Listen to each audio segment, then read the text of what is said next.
Hanukkah is the festival of lights. If you get a chance to watch the video from last week, watch it when you get home. But, in John chapter 10, it talks about how Yeshua celebrated Hanukkah by telling everybody that he was not only that he was the Messiah, but that he and the Father were one. And that's in John chapter 10. You can read that for your homework. But it's the festival of lights. And Yeshua said he's the light of the world. Not that he was the light of the world. He is the light of the world. And since we just celebrated the Nativity, since we just celebrated Christmas, that light comes into the world in a physical way. And we have to remember, like we've said before, when it was Advent and people were waiting for all those centuries for Messiah to be born, and we commemorate that. We're not just waiting because a great teacher is going to be born, a great philosopher is going to be born, somebody equal to Buddha and Muhammad and Krishna is going to be born. No, this is the God-man who's born. This is the God-man who comes out of eternity and comes into space and time.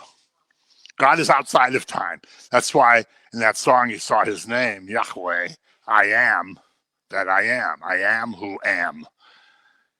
He is always in the present tense. He's outside of time. From God's point of view, we're right next to Abraham and we're right next to the cross and the end is right over here and all these people, they're right over here. He sees the end from the beginning because he sees everything at one time. And so the eternal God, by taking on flesh, real human flesh, descended from Abraham and Isaac and Jacob and Judah and King David and Mary, the God-man is conceived in the womb of the Virgin Mary, and she gives birth not just to somebody who's going to be a really good man, not just somebody who's going to really be smart and really be awesome and going to impress everybody. She gives birth to the Messiah. She gives birth to the God-man, without whom there's no salvation. Without whom there's no salvation.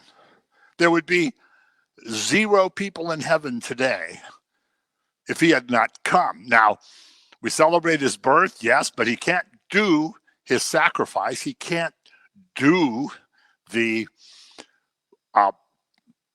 bloody atonement on the cross if he's not born. He has to come into the world. And the cool thing is, and something to keep in mind, that he comes into the world with all the human feelings and senses and everything that we have. A real body. He comes, the Word's made flesh and dwells among us, like we learned at Sukkot. He comes and pitches his tent next to ours. He lives with us. And so he's the light of the world, because without him, the world is very dark.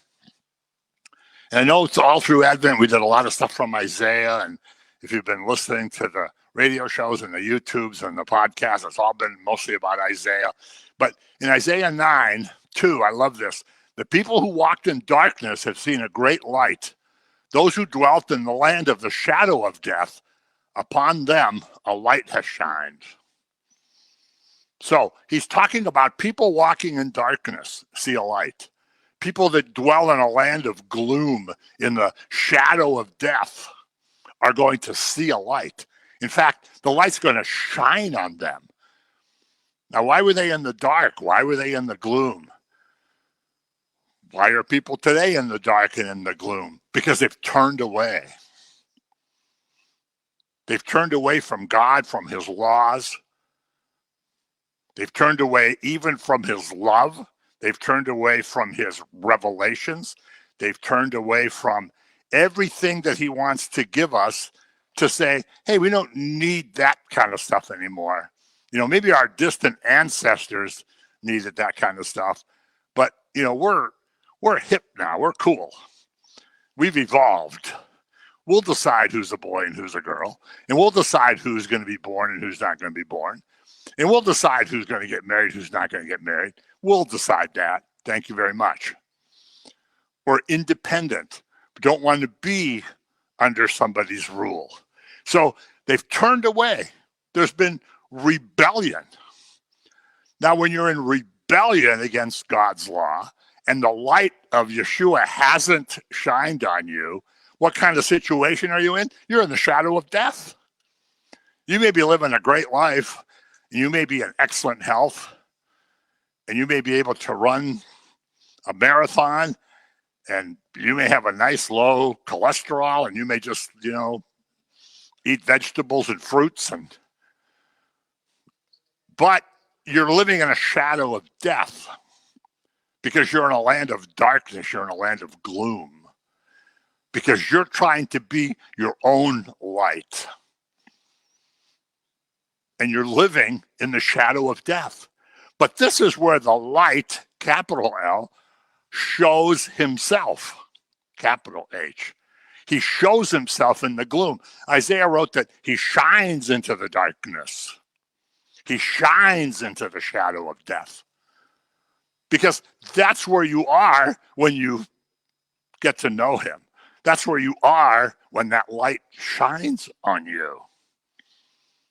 Right? You're living in that gloom. You're living in that shadow of death. But he shows himself there as the light that came into the world. So salvation comes into a place where 2 minutes ago it was just darkness. And we can all talk about how we met Jesus and what was going on and how we were living our lives. And, I love hearing people's testimonies because, the center part of the testimony is I was like this, and then this happened, and now I'm like this. Right? That's the testimony. I didn't realize what a mess I was. I thought I was doing pretty well. I thought things were going great. I thought I, had a nice job, and I had a nice house, and I had a nice family, and I got to go on great vacations, and I did, all the stuff, cut the grass, life is good. But you're living in darkness until he comes into that darkness. So salvation comes in where the darkness is. We can't put all the scriptures up, but if you read down from there, it says, then there's great joy when this light comes. Because then you realize what you were like, how you had been living. How many people say, well, I'm a pretty good person. I've never killed anybody. I go to work every day. I take care of my kids. I don't cheat anybody. You have no idea what you look like standing before the judgment seat. But here, when the light comes and hits you, there's great joy. Because then you say, wow, I felt like 100-pound stone got lifted off my head and my shoulders. I had never felt like that in my life. And I was a pretty happy person at the time. I wasn't living in the gutter. I wasn't some degenerate. But when his light shone on me, I felt like this big rock got taken off the top of my head. And it felt terrific. And so Isaiah points out great joy comes from this. You have multiplied the nation and increased its joy. They rejoice before you according to the joy of the harvest, as men rejoice when they divide the spoil. What do? They're so happy that they rejoice before God. Say, wow, Lord, I thank you for doing it. I can't even believe this. I can't believe you did this for me. I'm so unworthy. I'm so disgusting. I'm so dirty. I'm so whatever adjectives you want to use. You get this joy that this is done for you. Not that you were so awesome that the light had to shine on you. God doesn't say, oh, Joe down there, he's just so awesome. I'm just going to shine all that light on him. No, because he's a disaster. I'm a disaster. You guys are all a disaster. And the light shines on you anyway. And as a result, he says, they rejoice before you, capital Y, of course, which means God. As I'm sure we all did. And we still do. We do it here on Friday night. We do it in our churches on Sunday morning or Saturday morning or whenever you worship. We're always rejoicing before the Lord. And when people say, What are you so happy about? You can say, you really want to know? People say, yeah, but you don't have a very nice car. You don't have a very good job. You doesn't look that great. Yeah, but I'll tell you what I do have. So the joy is multiplied, and it's like the joy of the harvest. We don't think that way because we're not farmers. We're not an agricultural society, at least here. When you have an agricultural society like they would have been at the time, everything depends on how good is the harvest. If you got a pretty skimpy harvest that you're going to barely make it through the winter and make it into the spring, and then you still got the summer to go before you harvest again, it's pretty bad. In our terms, it would be like, I lost my job, I have this much money, how long can I live on this? Right? But when you have a great harvest and you're an agricultural society, you say, wow, look at all the stuff. Look at all the food. We can preserve most of this. We can eat this. We got enough food till the next harvest. And so you have joy from that. And Isaiah said, that's how you feel when this light shines into your life. It's like, wow, now you're given all this provision. You're given all this blessing. You're given all this grace. It's even better than harvesting corn. It's even better than harvesting green beans. Oh, come on, where's Jordan? That's what. The joy is so great that it's like the joy of a big harvest. Or it's like how when men divide the spoil. When an army went in and conquered a place, they took all the stuff. They said, hey, wow, look at this. You take this, I'll take this, you take that, you take the other thing. Stuff that isn't theirs, that they don't deserve to take. I mean, this has kind of a bad connotation to it. It's like a burglar coming into your house saying, oh boy, look at all this stuff. But now what Isaiah's point is you're getting stuff that isn't yours. You're getting grace that you didn't earn. You're getting blessing that you didn't earn. You're getting forgiveness that you didn't earn. And it's just like getting all the stuff at the harvest, all the stuff when you divide up the spoils. And so they're rejoicing before him. That's pretty good news. That's pretty good news. For you have broken the yoke of his burden and the staff of his shoulder, the rod of his oppressor, as in the day of Midian. You've broken the yoke. What's the yoke? Well, it's this big wooden thing that sits across a couple of animals, on their neck. It's big. They can't move around. The harnesses or whatever they're called are hooked up to it. The guy's behind the plow, got the yoke on the oxen. He's hooked to the plow and he's steering them. The animals can't get away, even though they're big. Bigger than the farmer. They're yoked in. He's broken the yoke. What's the yoke that's on us? Sin. Sin dominates our lives. It's dominated the life of every human being because of Adam and Eve, but it's called the sin of Adam. That woman that God put there, she made him do it. No. Isn't that one of the lamest excuses you ever heard? It was almost as bad as Aaron. We put all the stuff in the fire and this golden calf came out. So the yoke that's on you is broken. Like when I felt the 100-pound boulder taken off of my head, the yoke is broken. The staff, the farmers hitting the animals to go. In days of slavery, there were slave masters that hit the guys when they weren't working. That's smashed by the light. Smashed. Who's the taskmaster? Satan. And all his minions. Every little pipsqueak demon can have us for breakfast. And they're always trying to whip you with their little staff. Come on, man. What are you going to a prayer meeting for on Friday night? What are you going to a Bible study for on Tuesday? What's the matter with you? You're so boring. Why don't you go out and have some fun like your friends? Why don't you do something? Make some more money, have some more fun. Well, he breaks that. So Isaiah 700 years before Yeshua is even born says he's going to break the yoke, break the taskmaster, break the rod. He's going to break the power of sin over us. So great joy comes from this. And so we rejoice before him. This is pointing to the gospel.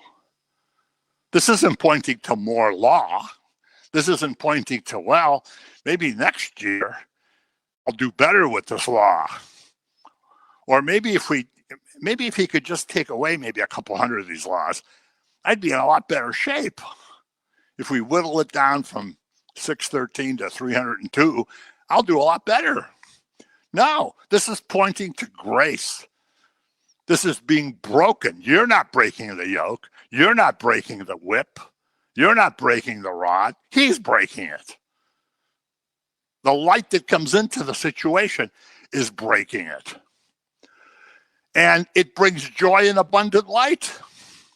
Because where all these things are, the yoke, the whip, the staff, the rod, all that stuff that's there, different translations say different things. The gospel is the only remedy. You can't fix your problem. You can say a lot of prayers. You can go to church every day. Light a candle every 15 minutes. That's not going to fix your problem. You need the light to shine on you. The gospel is the only remedy to break those things. So you go from the darkness of sin to light. And when you do, you realize you were living in darkness. You say, I can't believe it. I thought everything was good. I always use the example, if you've heard this, well, it's too bad because I'm old now, so I can repeat myself. But, I always think about if you went to Beverly Hills and you went to one of those beautiful shopping areas, and you saw all these beautiful people with, $1,000 suits on and beautiful sports cars and a big mansion, and you said, you're living in darkness. They would say to you, dude, what are you talking about? The sun's out. I got this mansion. I got this car. I got all these clothes. You look like a mess. I got all this stuff. What do you mean? Well, they're living in darkness and they don't know it. You ever watch some of those videos that are going around with the entertainers and Hollywood people that just mock God and say all kinds of blasphemous things about Jesus? And it's heart-wrenching to even watch it. And they think there's going to be no consequence to it. They think everything's fine because they've got money and they've got stuff. So we realize and we rejoice in the Messiah. And it says all the nations are going to rejoice. The nations are going to Isaiah was all about Gentiles coming into the kingdom. Saul of Tarsus, Paul, got it right away. Peter took a while. Finally got it, but took a while. All those other guys took a while to understand that we as Gentiles are now in the kingdom as well. It's not just for Israel. It's all the nations rejoice. For you have broken the yoke of this burden, the staff on the shoulder, the rod of the oppressor. Doesn't matter where you're from, you have all this stuff on you. So it isn't just for Israel. It isn't just for people living within 100 miles of here. It isn't just for people that think the way we do. It isn't just for people who live in this particular place. It's everybody. All the nations rejoice because they're delivered from slavery. And the nations are going to rejoice. The nations, the Gentiles, are going to rejoice in the God of Israel. I don't know if you saw it, but around Christmas time, I think a couple of days before Christmas, a whole group of Orthodox Jewish rabbis from Jerusalem published a paper that said that they should reconsider Jesus, who he was, what he did, and re-examine Christianity, and not think of it just as a bunch of people off their rockers that persecute us, and they're always trying to kill us, but to think what Christianity really is and how no other group has done more for the world than Christians have. And these rabbis said, we need to reevaluate this. Isn't that amazing? I tell you, the end is coming soon. He's coming soon. I hope it's tonight, but he's coming soon. When we see rabbis talking about Jesus, you know it's coming soon. He's coming soon. But and one guy made the statement that Jesus did many good things. And one of them was he got the Gentiles to get rid of their idols and their false gods. And they worship the God of Israel. How cool is that? So there's a lot of cool stuff happening. So the gospel breaks this yoke and we become adopted children. Romans chapter 8. We become adopted sons and daughters. Galatians 2, 3, and 4. Paul says the Spirit, capital S, comes into our spirit, and we cry out, Abba, Daddy. Not cosmic force out there somewhere, not scary God somewhere out there. Daddy. You know, isn't it cute when you see a little kid running after his father going, Daddy, Daddy? It's like really a cute thing. And mommy too, of course. But it's such a cute thing. So Paul says now we can call him Daddy. We can say, Daddy, I'm having a tough day today. Daddy, you know, I don't understand why this is happening. Daddy, I want to thank you for all the, you know, thanks, Daddy, for, you know, it's a whole different level of communication than is in Torah, for example. As much as I love the Torah, this is a different communication to call him Daddy. And Paul says we're adopted children. We're co-heirs with Christ. Co-heir. So whatever he inherits, we inherit together. Co-heirs. He inherits everything, so we inherit everything. So we go from rebels and prisoners to a place at his table and get to sit there with Daddy while we eat. How cool is that? We're the bride of Christ. We get to sit with him and present it to the Father as a pure and spotless bride. Ephesians 5. And like I always say, nobody goes to more churches than I do. I've never seen one that's pure and spotless. But Paul says we're going to be a pure and spotless bride because we're not the ones that are going to do it. He's doing it, not us. It's done by the Messiah. John 8:12. Now, this is right after the woman caught in adultery. We did this at the time of Sukkot because it happens like the day after Sukkot, but it's still Sukkot in some of the traditions. Then Jesus spoke to them again, saying, I am the light of the world. He who follows me shall not walk in darkness, but have the light of life. In other words, if you're not following him, you're walking in darkness. You might be in Beverly Hills with the beautiful sunshine and all the cool stuff, but you're walking in darkness. We may be living over here and have a little house and a bowl of rice and a loaf of bread for dinner, but we're walking in the light. We have the light of life. So he saw the darkness around him and he spoke into it. Just like at the creation, he speaks into the darkness and makes light.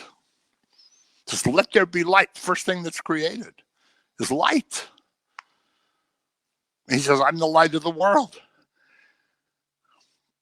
Daniel 2:22 says, when Messiah comes, light's going to dwell in him. 500 years before he was born. Daniel says there'll be light dwelling in him. And of course, the prophet Simeon at the temple, when Yeshua is presented, says, this baby is the glory of Israel and the light to the Gentiles. Light. Gentiles are going to have their lives illuminated.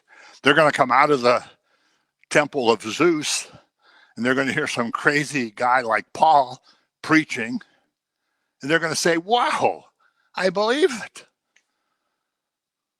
I'm not following Zeus anymore. I'm going to do what you guys are doing. I want to be in that light, not the darkness of Zeus.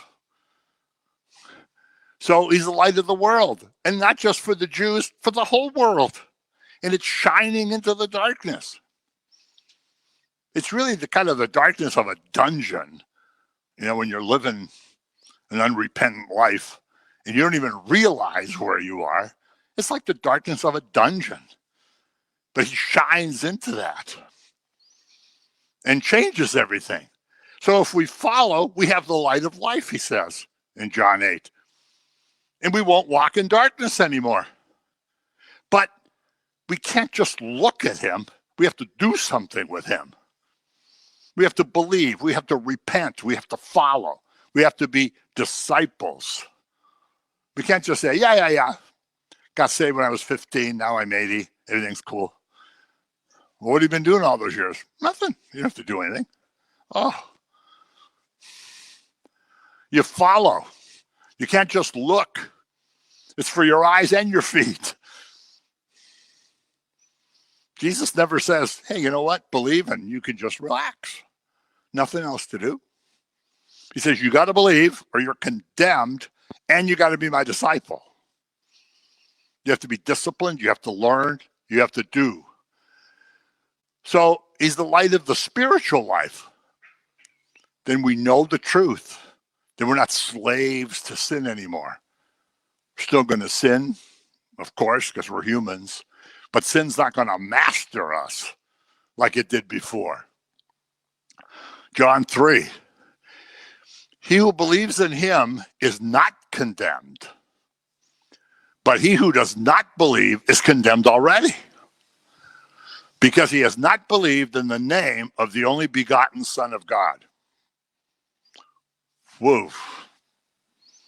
John 3, probably the most awesome chapter in all the scripture, the possible exception of Romans 8.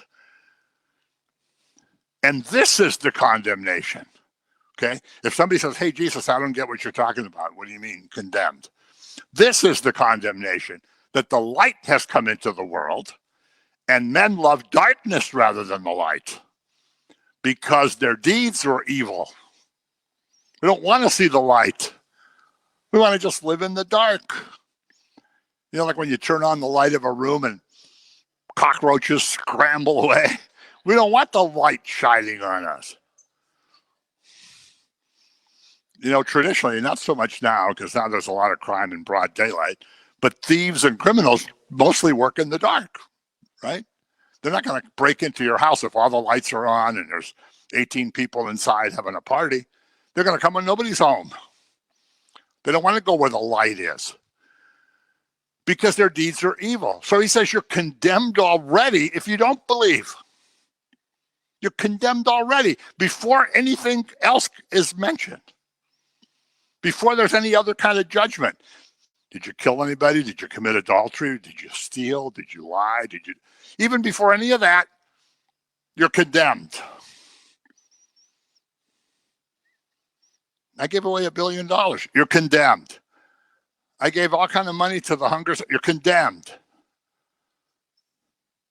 I went to church a couple times. I just didn't get it. You're condemned. It's a certain thing. He says it's certain.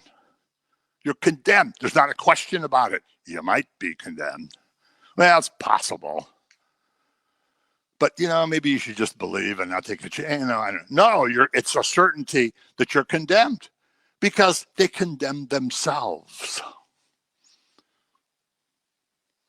You reject Jesus, you condemn yourself. Hank Hanegraaff, the Bible Answer Man, always says, God never drags anybody kicking and screaming into heaven. You don't want to be with him in this life? Great, he lets you do that. And the next life, you're not going to be with him either. He's not going to make you be with him. So if you Why are you condemned? Because now you're subject to the law. In the Hebrew, writer to the Hebrews in chapter 2 says, if we reject this great salvation, what's left? Go back to the law? Well, good luck with that. Try to do the best you can? Well, good luck with that. I'll just hope for the best and see how things go. Well, good luck with that. You're condemned because you rejected him. Oh, I'm a good person. I've never been in prison. I've never killed anybody. I rejected him. So he said, so people reject the remedy for their disease. Imagine having a raging infection that's climbing up your body. You say, nah, I don't want any antibiotics. Nah, I'm fine the way I am. I'll take care of my own self. I reject the remedy. And this is what you do. You reject the only remedy there is for sin. You reject it. You reject the cure. You'll worry night and day about your stupid cholesterol, but you won't think at all about the fact that if you died that moment, where you would be. If God could give you a glimpse, even a little glimpse, that said, as you are right now, this is where you're going if you die today. Boy, you'd straighten out your life quick. Where's Jordan? So they condemn themselves. They reject the only way because it says they like the darkness better than the light. They're happy where they live. They don't want to change. Things are just good the way they are. I don't want light shining on stuff I'm doing. You may not be a horrible criminal. You're not a mass murderer. You're not some kind of degenerate, but you're still evil in many, many other ways. I don't want light shining on that. Just leave me alone.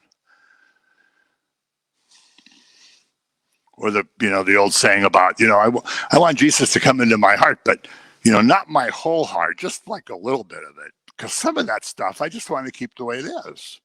And I want to keep it just like this. This is my stuff. I don't want him messing around with my stuff. He's going to want me to change. Can't I just go to church on Sunday and leave it at that? Can't I just say a prayer once in a while and we'll call it a day? Because we're in love with our sickness. We love it. Remember in the Proverbs, it says sin gives pleasure for a season. While it's going on, it's fun. We're in love with our slavery. We're in love with the evil. We don't want to be free from it all. We don't want the light to shine on it because the light will expose it and show us what we really are. And we're just happy like we are. I'm in condemnation? You say that. I don't know.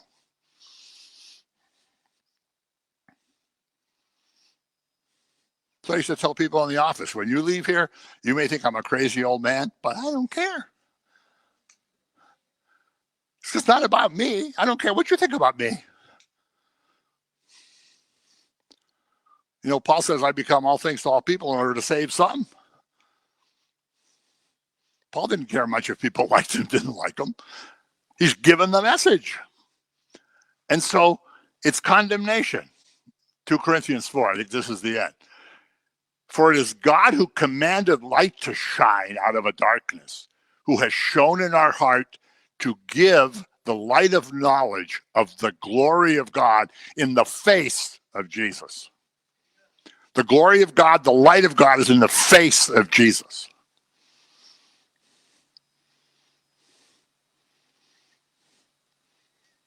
This is the birth we celebrated.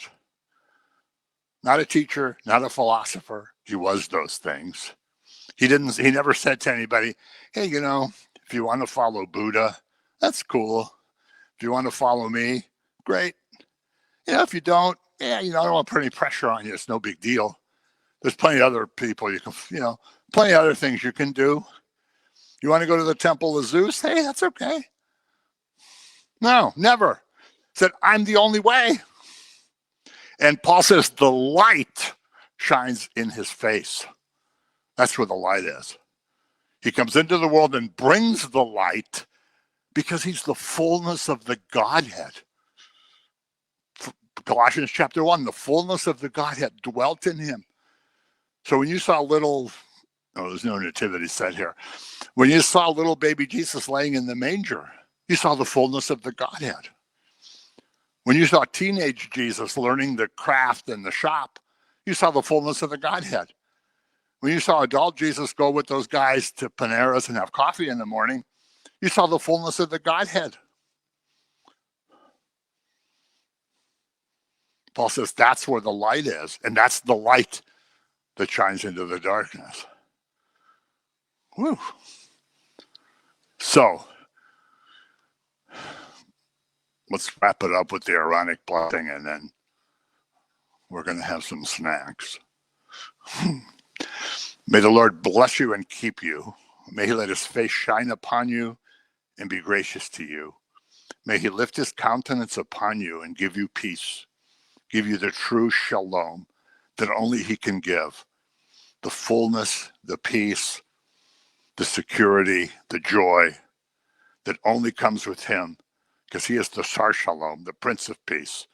And we pray in his name. Amen.